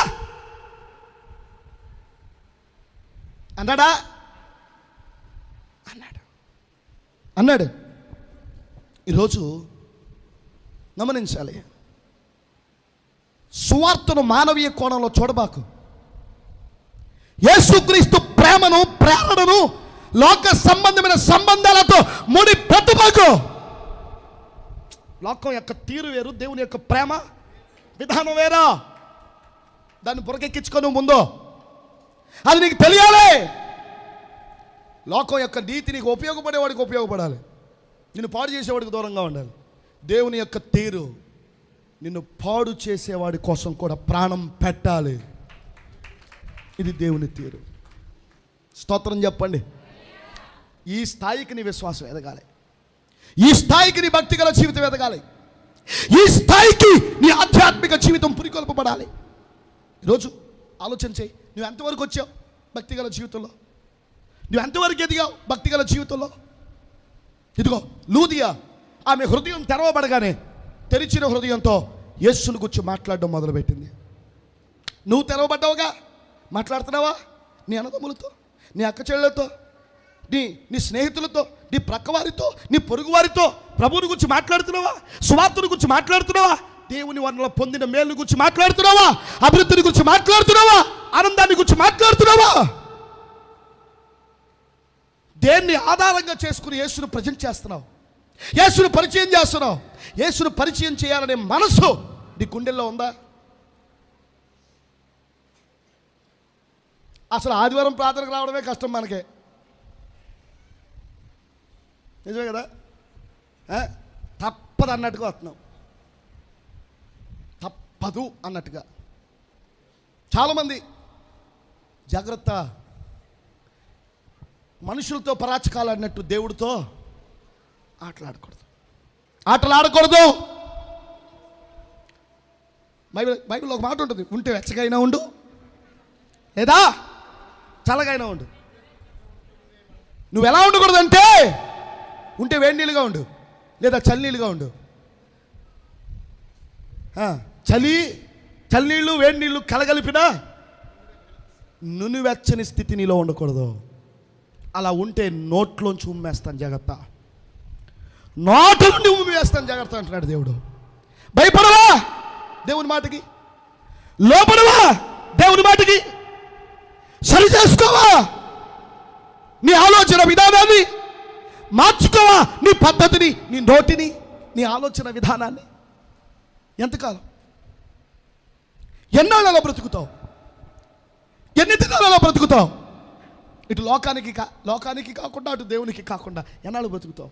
అయితే లోకానికైనా చెందినట్టుగా బ్రతుకు, లేదా దేవుడి కోసమైనా బ్రతుకు. ఇదిగో దేవుడి కోసం బ్రతికిన లూదియా, ఆమె హృదయం తెరవబడగానే అడిగిన మాట ఏంటో తెలుసా? నా ఇంటికి వచ్చి ఉండండి అయ్యా, నా ఇంటికి వచ్చి ఉండండి. ఆ అర్థం ఏంటో తెలుసా? మీరు నా ఇంటికి వచ్చి ఉంటే నా గ్రామం మార్పు చెందుద్ది, నా పట్టణం దేవుని కోసం పట్టబడుద్ది. దేవునికి స్తోత్రం చెప్పండి. ఈరోజు ఇటు బాధ్యత నీకుందా? ఇటు భారం నీకుందా? స్త్రీలు ఒక్కొక్కరే దేవుడి కోసం వాళ్ళ ప్రాంతాల్ని కదిలించారు. ఈరోజు నీ విశ్వాసం నీ ఇంటిని కదిలించలేకపోతే, నీ పిల్లల్ని కదిలించలేకపోతే, నీ వాడకట్టును కదిలించలేకపోతే ఇంకెక్కడ సువార్త నీలో సజీవంగా ఉన్నట్టు? సువార్త సజీవమైనది, అది నిండుద్ది, ఇతరులను నింపుద్ది. ఒక మాటలో చెప్పాలంటే యేసయ్య ఏం చెప్పారో తెలుసా మనకి? మనం జీవజలములో ఓట అయి ఉన్నమాట. ఏమండి? జీవజలములు ఓట. ఈరోజు బావిలో నీళ్లు ఎప్పుడు ఉబికే ఉంటాయి, ఎప్పుడు ఉబ్బుతూనే ఉంటాయి. బావి యొక్క ముఖ్య ఉద్దేశం ఏంటంటే ఖాళీ పాత్రలని నింపడం, ఖాళీ పాత్రలను నింపడం. అది ఎన్ని వచ్చినా నింపుతానే ఉంటుంది. దానికి నింపడం అంటే ఇష్టం, నింపబడడం అంటే ఇష్టం, నింపడం అంటే ఇష్టం బావికి. అందుకే యేసుక్రీస్తు ప్రభువారు ఆయన ఎలా ప్రజెంట్ చేసుకున్నారంటే, నేను జీవజలముల ఓట అన్నాడు. ఆ ఓట మీలో ఉంది అన్నాడు, మీలో ఉంది అన్నాడు. నా మాటలు ఎవడైతే ఉంటాడో వాళ్ళు జీవజలములు ఉబుకుతాయి, ఓటలో ఉబుకుతాయని చెప్పాడు, పారుతాయని చెప్పాడు. అంటే గమనించాలి, ఈరోజు జాగ్రత్త గమనించాలి. నువ్వు నింపబడాలి, ఇతరులను నింపాలి. నీకు నింపబడడం అంటే ఇష్టం ఉండాలి, నింపడం అంటే ఇష్టం ఉండాలి. నువ్వు నింపకుండా ఉంటే నువ్వే క్రైస్తవుడివి, నువ్వే క్రైస్తవురాలివి, నీదే విశ్వాసం. పొట్టును కాల్చేయడానికి ఉపయోగపడుతున్న పరిస్థితిలాగా నీ క్రైస్తవ్యం ఉంటుంది. జాగ్రత్త. అందుకే ప్రియమైన దేవుని పిల్లరా, మనం నిండాలి, నిండించాలి, మండాలి, మండించాలి. అందుకే లూదియా హృదయం తెరవబడింది, మండింది, వెళ్ళి మండించింది, తన ప్రాంతాన్ని వెలిగించింది. ఈరోజు అలాంటి బాధ్యత కలిగిన దేవుని పిల్లలుగా, క్రైస్తవులుగా మీరు ఉండండి. మీ ఇంటిని మార్చండి, మీ బిడ్డల్ని మార్చండి, మీ కుటుంబ పరిస్థితులను మార్చండి. మార్చాలంటే నీ హృదయం సరిగా తెరవబడలేదేమో. తెరువు నీ హృదయాన్ని, తెరువు. దయచేసి అర్థం చేసుకోండి. తెరవబడిన హృదయాల ఎదుట ఎటువంటి కఠినమైన హృదయమైన బద్దలు గొట్టబడవలసినదే. ఎందుకంటే తెరవబడిన హృదయంలో ఉన్నది సువార్త శక్తి. ఆ శక్తి గల మాట ఎదుట ఎటువంటి కఠినమైన మాట అయినా కరిగిపోవలసిందే. ఈరోజు అలా నీ భక్తిగల జీవితాన్ని సిద్ధం చేసుకో. అందుకే బైబిల్ ఏమంటుందో తెలుసా? తన యజమానుని చిత్తం ఎరిగి ఉండియో అలాగూ చేయని వానికి ఏం కలుగును? పాపము కలుగును. తర్వాత దెబ్బలు. ఎన్ని దెబ్బలు? 12:47 లూకా 12:47 లూకా సువార్త 12వ అధ్యాయం 47వ వచనం. తన యజమానుని చిత్తం ఎరిగి ఉండియో, తన యజమానుని చిత్తం ఎరిగి ఉండియో సిద్ధపడక, ఏం పడక సిద్ధపడక అతని చిత్తము చొప్పున జరిగింపక యుండు దాసునికి అనేకమైన దెబ్బలు కలుగును, దెబ్బలు తగులును. అమ్మాయి, తమ్ముళ్ళు, చెల్లెళ్ళు, ఆత్మీయ పిల్లలు, మీకు దెబ్బలు ఎందుకు తగులుతున్నాయి తెలుసా? ఎందుకు తగులుతున్నాయి తెలుసా? యజమానుని చిత్తం ఎరిగి ఉండియు సిద్ధపడలేదు నువ్వు, సిద్ధపడటం లేదు నువ్వు. నువ్వు సిద్ధపడాలి. ఎందుకో? యజమానుని చిత్తం నెరవేర్చడానికి, యజమానుని చిత్తానికి అనుగుణంగా నిలబడ్డానికి నువ్వు సిద్ధపడాలి. నీ సిద్ధపాటులో లోపముంది. విశ్వాసులు, అమ్మా నీ సిద్ధపాటులో లోపం ఉందిరా. నువ్వు సిద్ధపడటం లేదురా. వింటున్నావు, వదిలేస్తున్నావు. వింటున్నావు, విడిచిపెట్టేస్తున్నావు. సిద్ధపాటు లేదు. యజమానుని చిత్తం ఒకలాగా ఉంటే నువ్వు ఒకలాగా బతుకుతున్నావు, నువ్వు ఒకలాగా మాట్లాడుతున్నావు, నువ్వు ఒకలాగా ఆలోచిస్తున్నావు. అంతేకాదు సిద్ధపడక అతని చిత్తము చొప్పున జరిగించక నువ్వేం చేయాలి? యజమాని చిత్తం జరిగించాలి. యజమాని చిత్తం జరిగించకపోతే దీవెన ఎలా వస్తుంది? అభివృద్ధి ఎలా వస్తుంది? యజమానుడు నిన్ను ఎలా తాకుతాడు? యజమానుడు నీకు ఎలా తోడై ఉంటాడు? యజమానుడు నీ ప్రక్కన ఎలా నిలబడతాడు? వినాలి, వినాలి. యజమానుడు నీ ప్రక్కన ఎలా నిలబడతాడు అనుకుంటున్నావు? నీ ప్రవర్తన బాగోలేదు, నీ సిద్ధపాటులో లోపం ఉంది, నీ ఆత్మీయత సరిలేదు, ప్రభు చెప్పినట్టుగా బ్రతకడానికి నీ మనసును సమ్మతపరుచుకోలేదు. అలాగైనప్పుడు యజమానుని యొక్క ఆశీర్వాదం నిన్నెలా తాకుద్ది? నిన్నెలా దర్శిస్తుంది? నిన్నెలా ముట్టుకుంటుంది? నీకు దేవుని మాట రుచించట్లేదు, నువ్వెలా దీవించబడగలుగుతావు? ఆలోచన చేయాలి. అందుకే బైబిల్ చెప్తుంది, ప్రియమైన దేవుని పిల్లరా, అతని చిత్తం ఎరిగి ఉండి ఏమా అసలు మీకు లేదు సిద్ధపాటు. చదివే వాళ్ళకి ఏమి లేదు. అది ఇప్పుడు చదవమన్నానా? దేవునికి స్తోత్రం చెప్పండి, గట్టిగా చెప్పండి. యజమానుని చిత్తం ఎరిగి ఉండి సిద్ధపడక అతని చిత్తము చెప్పున జరిగింపకయు దాసునికి అనేకమైన దెబ్బలు కలుగును, తగులును. అనేకమైన దెబ్బలు. నీకు దెబ్బల మీద దెబ్బలు, దెబ్బల మీద దెబ్బలు, దెబ్బల మీద దెబ్బలు పడిపోతున్నాయంటే తెలుసుకో, తెలుసుకో. అదేదో ఏసేపు గారు ఏంటిది తాడి చెట్టు కొబ్బరి చెట్టు ఎక్కుతా ఉంటే కాలుకి ఏం కాస్తుంది? కాయలు కాస్తాయి. ఫస్ట్లో కాయలు కాసి అతమానం దాని మీద ప్రెజర్ పెడతా ఉంటే ఏమండి ముందు బొబ్బలు కాస్తాయి. కాసి ఆ తర్వాత ఆ బొబ్బలు కాస్త ఏమైపోతాయంటే ఇంతంత కుదురులు అయిపోతాయి. ఇంకా కాయలు కాయడం, ఇంకా బొబ్బలు రావడం ఉండదు. ఉంటుందా? ఉండదు. ముళ్ళు తిగితే తెలుస్తుందా? తెలవదు. కత్తెట్టుకోతే తెలుస్తుందా? తెలవదు, తెలవదు. ఏమైపోయింది? అక్కడ కాయ కాసేసింది, రక్త ప్రసరణ లేదు. అర్థమైందా? నొప్పి తెలియాలంటే కాయలు కోసేయాలి. దేవునికి స్తోత్రం చెప్పండి, గట్టిగా చెప్పండి. నొప్పి తెలియాలంటే కాయలు కోసేయాలి. అలాగే కొంతమందికి దెబ్బలు తగిలి తగిలి తగిలి తగిలి తగిలి తగిలి శివరాఖరికి ఏమైపోతుందో తెలుసా? కాయ కోసేది. ఇక నొప్పి ఉండదు. ఎన్ని దెబ్బలు తగిలినా నొప్పి ఉండదు.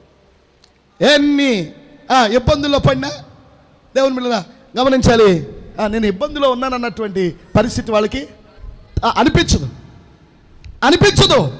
దెబ్బలు తగులుతాయి.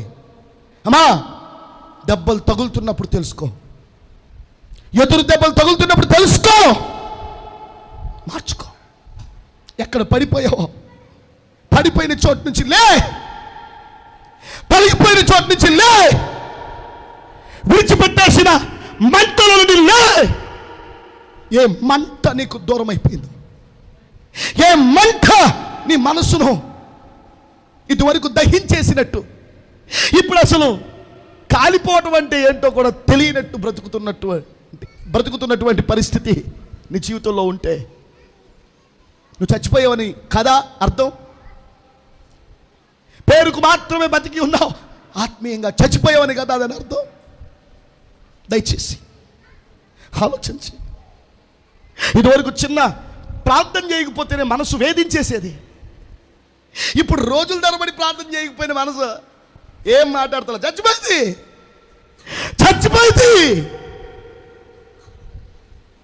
ఇదివరకు ప్రార్థన చేసుకోకుండా బయటికి వెళ్తే మనసు కకావికలం అయిపోయేది. ఇదిగో నువ్వు ప్రార్థన చేసుకోకుండా వచ్చావు, అందుకని ఈ సమస్యను నువ్వు ఎదుర్కొంటున్నావు అని నీ మనసు చెప్పేది. ఇప్పుడు నువ్వు ప్రార్థన చేయకుండా బయటికి వెళ్ళినా నీ మనసు నీతో మాట్లాడలే. చచ్చిపోయావు, చంపేశావు ఆత్మీయతను, అందుకే మాట్లాడలే. అది బతికి లేదు, పేరుకు చర్చిలో ఉన్నావు అంతే. నీ ఆత్మీయత ఎప్పుడో చచ్చిపోయింది. సమాధి చేసేసావు. తప్పు చేసినా హెచ్చరించదు, తప్పు మాట్లాడినా హెచ్చరించదు. చచ్చిపోయావు. ఈరోజు జాగ్రత్తగా గమనించాలి. అందుకే విను దేవుని వాక్యాన్ని, తెలుసుకో స్వార్థ సత్యాన్ని. నువ్వు అలా చేయకపోతే దెబ్బలు తగులుతాయి. ఎన్ని దెబ్బలు తగులుతాయట? అనేకమైన దెబ్బలు తగులును. లెక్కలేదు తగిలే దెబ్బలకే. దెమ్మ తిరిగిపోతే అయినా కాయ కాసేస్తే ఎక్కడ కనబడుతుంది? ఈరోజు హృదయాలు కఠినమైపోయిన వాళ్ళకి దెబ్బలు తగులుతున్నా అర్థం కాదా? తెలుసుకోలేరు, కనువిప్పు కలగదు. ఈ యుగ సంబంధమైన దేవత ముసుకేసేసింది. సారాంశాన్ని తెలుసుకోకుండా ముసుకేసేసింది. తమ్ముడా, చెల్లి, అయ్యా, అమ్మా, చేతులు జోడించి చెప్తున్నాను, సిద్ధపడు.